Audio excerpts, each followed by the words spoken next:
My way of characterizing myself is that I am a worker. I'm not much into therapeutics. I'm not much into expressing myself. I'm not much into finding something that I didn't know was there. I kind of am a worker.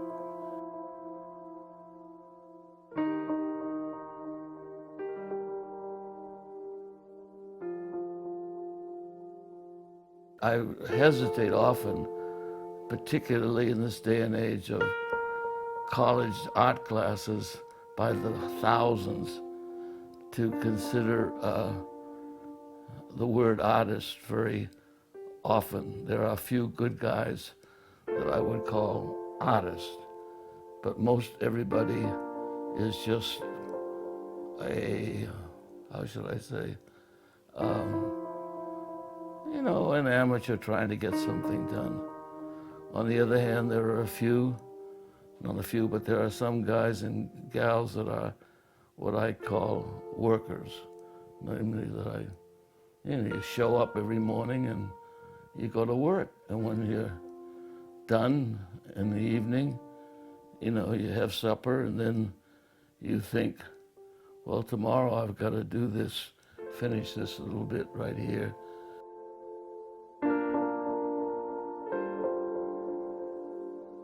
This piece started as this woman lying on her back, lifting this little kid up and sort of being very fond of this kid.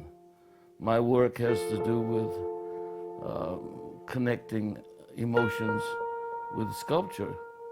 Well, it was not successful. I didn't like it, so I decided to take this lady and stand her up. And I built a special armature to stand her up. But the armature failed, so I decided that she wouldn't have any legs. I would make her a kind of a bust.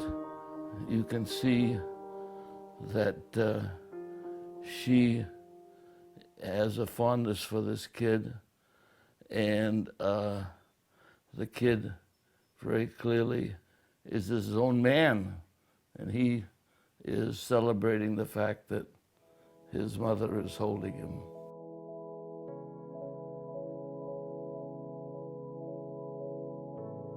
I was born in the Portsmouth hospital and grew up in Portsmouth. The typical young Jewish kid building toward his 13th birthday to have his bar mitzvah. My family was not really technically religious. They were kind of socially religious. My dad was the president of the synagogue for a lot of years. We had a little house on actually a 1-over-1 apartment on Miller Ave that my dad had bought, and we lived in that house. As a matter of fact, to this day, I still own that property, 1-over-1 in Portsmouth.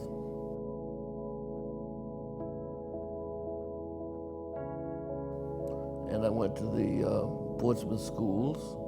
I had some hope of going to Phillips Exeter Academy, but I was not accepted there, though I am happy to say that both of my boys got in and I was able to pay for their education there. Because of my brother, who was an intellectual of the first order, I thought that it would be good to go there. On the other hand, because he was an intellectual, I felt that I had to be the opposite, namely I had to be a jock, and I had to be a good athlete rather than competing with him directly. But on the side, I realized that he had something very smart going there that I could conceivably participate in. And I took the exams, and I don't think I did very well.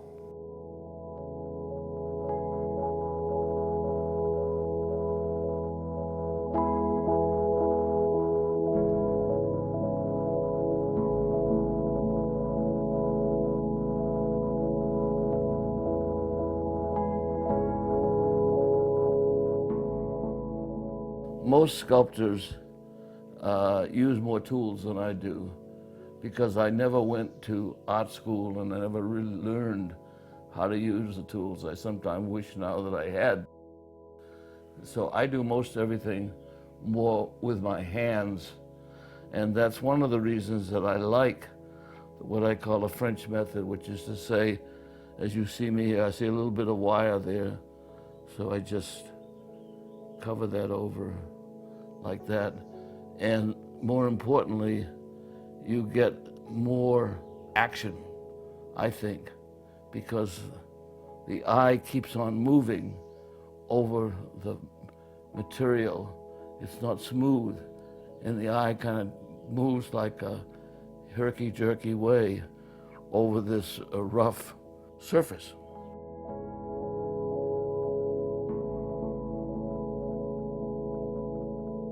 You can see the armature of the metal in there, so this is broken away. And when I repair it, I got to remember that, you know, it's got an ankle bone.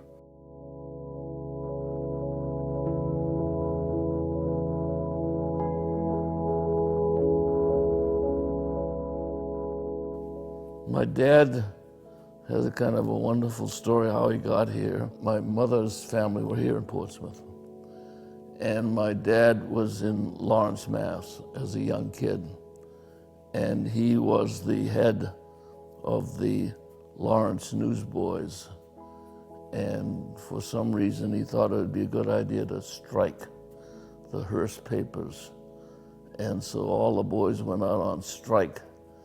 And I gather that they, whatever it was they were striking for, they won. In between, though, there was the typical of those days. People don't understand those days because Hearst had these thugs that came into Lawrence and got these young boys and beat the hell out of them, you know, broke my father's nose. You know, they were enforcers, you know, it was so simple, you know, you just beat these kids to near to death, but they finally won. And the head guy of the Hearst papers in Boston said, in effect, "Hey, Harry, you know, we like your style. Would you be our agent in Portsmouth, New Hampshire?" And he was like 17, I think.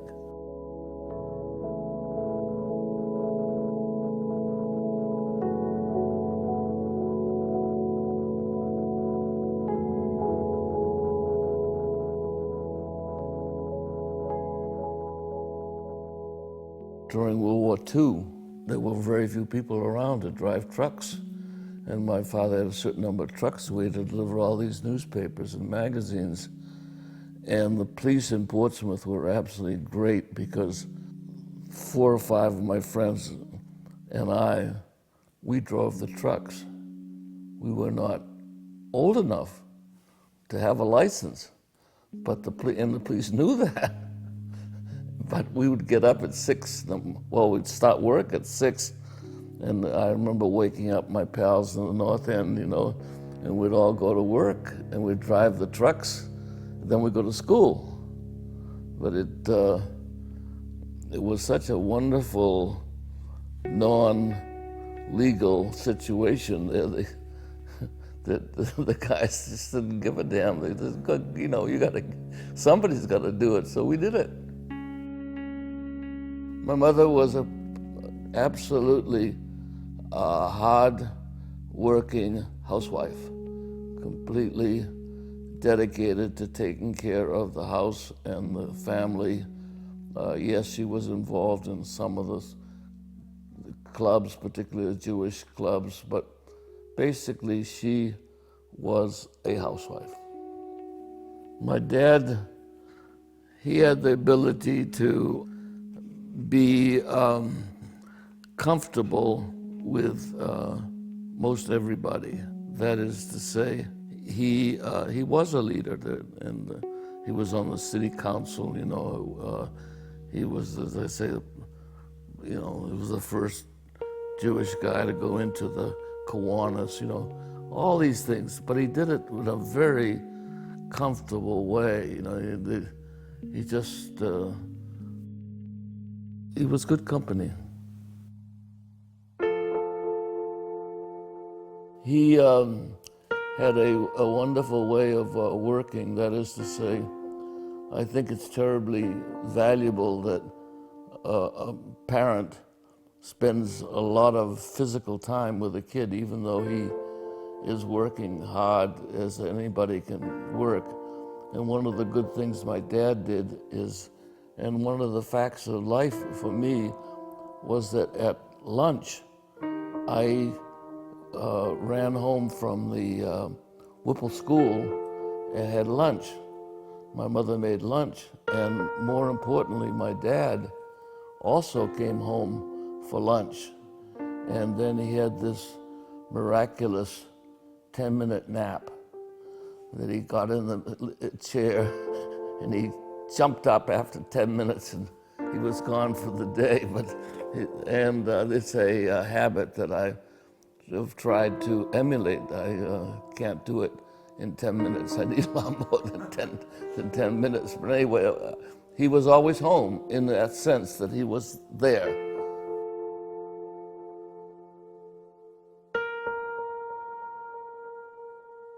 I just felt his way of living was the right way.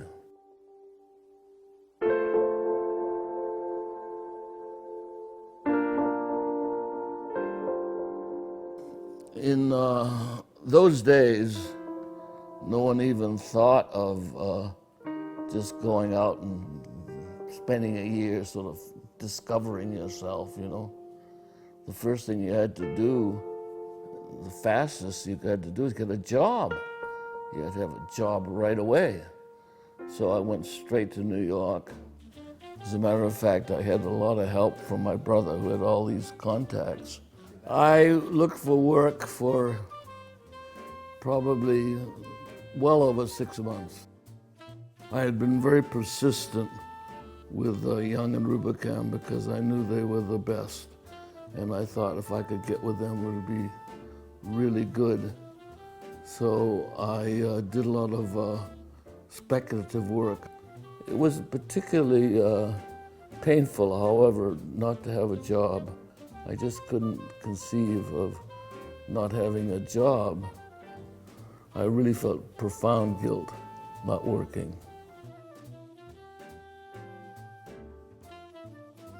You have to have I believe, a point of view, and you are your own man. You're not a follower necessarily, and that's the art of it, namely to, you know, at Y&R, Young and Rubicam, we used to have what we called the product group, and a product group was a bunch of all the different specialties, the media, the creative, the account, and we would sort of sit in a circle and we would discuss the advertising problem and we would come to a solution. There was no, quote, leader. Are we talking We're talking clubs primarily? Golf clubs, do women. Right now, the women comprise 20% of the market. The market's growing as fast as you could want it to. Nobody's ever done any advertising to this particular segment of the market. It's the bit, as a matter of fact, it's the fastest growing part of the whole market. And there's, you know, like 7 million golfers, 1,200,000 of them broads. Well, actually, you know, in a year's time, they're playing a lot more than a man does because they play all week long. I mean, they don't just play weekends like men do. Through discussion on every account, and they were all different, a leader emerged. I really got my career in advertising started because I was the critic for the Michigan Daily, the local paper, school paper, and I did all the criticisms of movies and plays that were on. For 2 years I wrote, I don't know how many reviews. When I got to New York looking for a job, I had these reviews, and I do believe that these little reviews that I did were the reason that I got a good start in the advertising business. I was very fortunate. I got there at a time when television was being invented. but I'd never written a television spot. I never even knew the format. So I looked over at the desk near me, and the guy had this thing with audio, video on one side. So I said, well, I guess that's how you do it. The main thing was that I had a feeling for TV at a time when TV was just starting. I had the good fortune of being put into a cubicle with two other guys. The most brilliant guy was Steve Frankfurt, who was an art director, who became president eventually of Young and Rubicam. And he and I were very close friends, i.e. we worked together. I was a writer, and he was the art director. We were really quite original, we showed the way.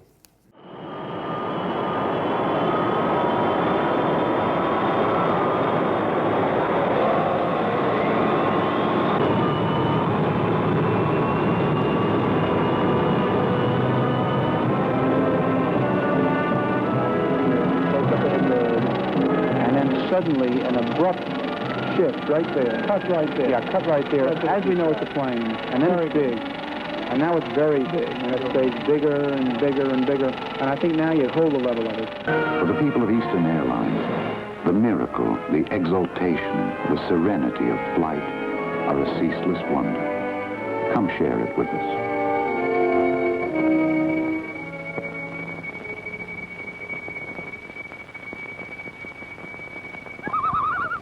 I think the Advertising Man is in a certain sense unique because he's probably part artist, part businessman, part scientist, I guess, because of all the facets of the business of marketing that he gets involved with, the creative side of it. I think all of it can be creative in one sense or another. Introducing chicken tetrazzini, lasagna, and manigot. Some people think it's the cast of a Dolce Vita. Young and Rubicam was one of the inventors of research in advertising. At that time, Procter & Gamble, even then, was very, very research-oriented.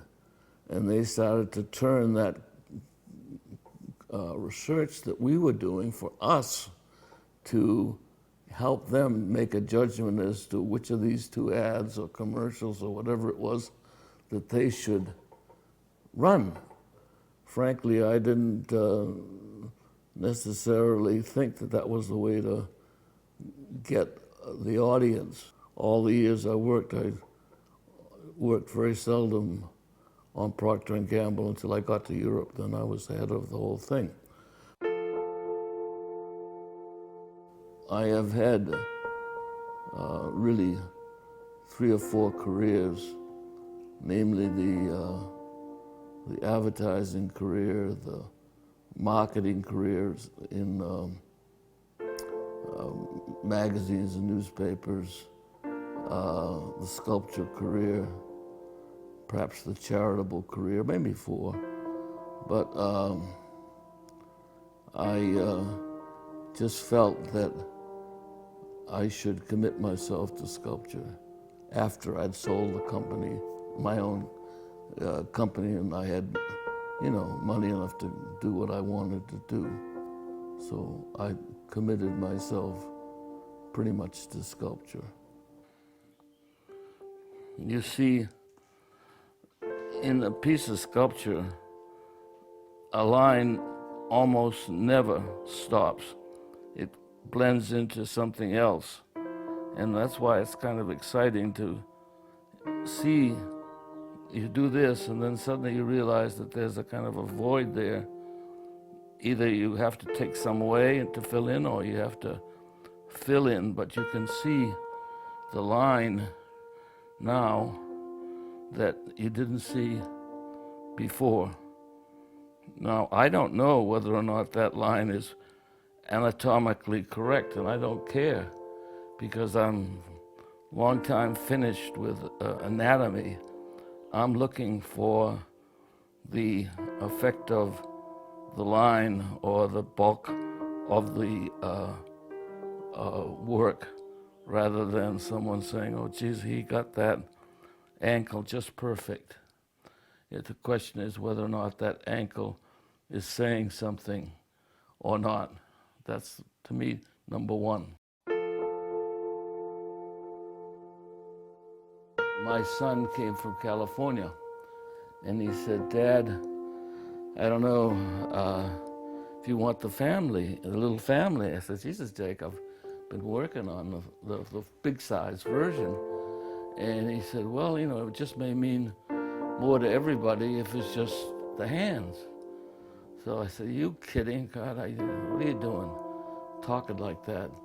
The more I thought about it, the more I realized that he was right, that this was a much more evocative idea. So I had to go back to Judd Knox, who was the head guy of the hospital, and say, "Judd, I'm going to take the little family out," after he'd already approved it. And I said, what do you think? And he said, "Gee whiz, you know, everybody likes it," and so forth. But he agreed.